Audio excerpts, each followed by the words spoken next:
Bismillahirrahmanirrahim. Assalamualaikum warahmatullahi wabarakatuh. Saya Muhammad Agung Pribadi, mahasiswa program studi Ilmu Al-Quran dan Tafsir semester 5 dengan NIM 2376231263. Video ini saya buat untuk memenuhi tugas usul tafsir wa qawaiduhu yang diampu oleh Bu Islamiyah.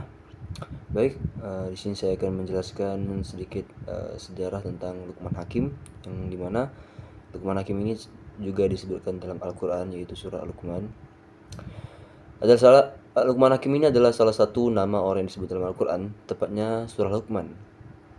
Luqman Hakim namanya mendunia karena nasihat-nasihatnya kepada anaknya.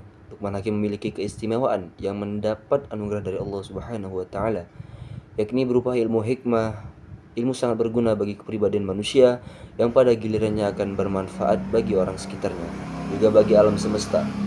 Allah berfirman dalam Al-Quran, "Walaqad atayna Luqmanal hikmah", yang artinya dan sesungguhnya kami telah berikan hikmah kepada Luqman. Kata al-hikmah dalam ayat di atas memiliki beragam makna, yang diantaranya meletakkan segala sesuatu pada tempatnya, selalu benar dalam ucapan dan perbuatan, menghukum sesuatu dengan ilmu dan amal, kepemahaman dan kecerdasan, atau mengetahui apa yang terjadi dan melakukan kebaikan.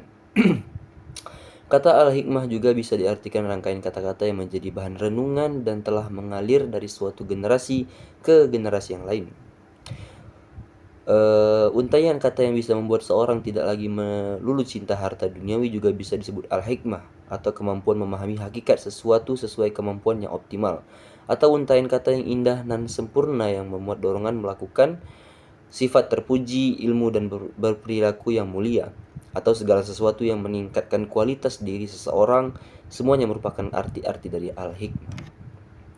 Ada juga pendapat lain yang menyatakan bahwa al-hikmah ini berarti ilmu dan amal. Oleh karenanya seseorang tidak akan dapat menyandang gelar al-hakim kecuali jika ia telah mengantongi keduanya, yaitu ilmu dan amal. Al-hikmah merupakan buah dari pengetahuan yang luas dan keilmuan yang dalam, kecerdasan serta kesadaran diri yang penuh, penelitian yang menyeluruh, dan percobaan yang teruji. Pengamatan terhadap keterkaitan antara satu perkara dengan yang lain, dan analogi atau kias yang dominan antara suatu hal dan yang lain. Dalam sebuah kesempatan ini, saat Luqman mengajari putranya dengan kehidupan nyata di tengah-tengah masyarakat, Luqman berkata, "Wahai putraku, lakukanlah hal-hal yang mendatangkan kebaikan bagi agamamu dan duniamu. Terus lakukan hingga kau mencapai puncak kebaikan. Jangan pedulikan omongan dan cacian orang, sebab tak akan pernah ada jalan untuk membuat mereka semua lega dan terima. Takkan pula ada cara menyatukan hati mereka. Wahai putraku, datangkanlah seekor keledai kepadaku, dan mari kita buktikan." Luqman bermaksud mengajak putranya jalan-jalan di tengah masyarakat untuk membuktikan bahwa membuat semua orang legawa itu sangatlah penting, sangatlah sulit, bahkan bisa dibilang sama sekali tidak mungkin terjadi. Apapun yang diperbuat oleh seseorang akan selalu ada yang mempersalahkan, selalu saja ada yang tidak setuju. Kemudian perjalanan mereka segera dimulai. Luqman menaiki keledai dan menyuruh putranya berjalan menuntun keledai.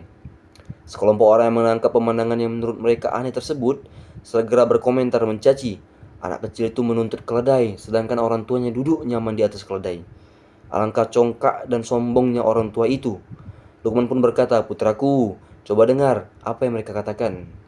Luqman lalu bergantian dengan putranya. Kini giliran Luqman yang menuntun keledai dan putranya yang di atas keledai. Mereka melanjutkan perjalanan hingga bertemu sekelompok orang. Tak apalah, orang-orang pun segera angkat bicara setelah menangkap pemandangan yang tak nyaman di mata mereka. Mereka berkata, "Lihatlah, anak kecil itu menaiki keledai, sementara orang tua itu malah berjalan kaki menuntunnya. Sungguh, alangkah buruknya akhlak anak itu." Luqman kemudian berkata kepada putranya, "Anakku, dengarkanlah apa yang mereka katakan." Mereka berdua melanjutkan perjalanan. Kali ini keduanya menaiki keledai mungil itu. Mereka berdua terus berjalan hingga melewati sekelompok orang yang duduk di pinggir jalan. Lagi-lagi mereka unjuk gigi saat melihat Luqman dan putranya. Dua orang itu naik kedelai berboncengan, padahal mereka tidak sedang sakit. Mereka mampu berjalan kaki. Ah, betapa mereka tak tahu kasihan kepada hewan itu. Sindir seorang yang melihat Luqman. "Lihatlah apa yang mereka katakan, wahai putraku." Luqman kembali menasihati putranya. Tanpa menghiraukan caci maki orang-orang itu, Luqman dan putranya kembali melanjutkan perjalanan. Terakhir kali mereka berjalan kaki bersama sambil menuntun keledai. Subhanallah, lihatlah, Dua orang itu menuntun keledai bersama, padahal keledai itu sehat dan kuat. Kenapa mereka tidak menaikinya saja? Ah, betapa bodohnya mereka. Dengarlah apa yang mereka katakan. Bukankah telah aku katakan kepadamu, lakukan apa yang bermanfaat bagimu dan jangan kau hiraukan orang lain. Aku harap kau bisa mengambil pelajaran dari perjalanan ini, kata Lukman mengakhiri perjalanan bersama putranya. Ceritakan kebijaksanaan Lukman di atas dapat dipetik hikmahnya bahwa manusia harus menjadi orang yang kuat sehingga memiliki pendirian yang teguh dan kokoh. Tidak goyah dengan tertapaan angin, tak lapuk oleh hujan dan tak lekang oleh panas. Nasihat-nasihat Lukman ini sangat banyak sekali baik yang didokumentasikan di dalam Al-Quran ataupun Alkitab-kitab para ulama. Semoga kisah ini ada manfaatnya bagi kita dan dipetik hikmahnya. Kurang lebihnya mohon maaf. Akhirul kalam. Assalamualaikum warahmatullahi wabarakatuh.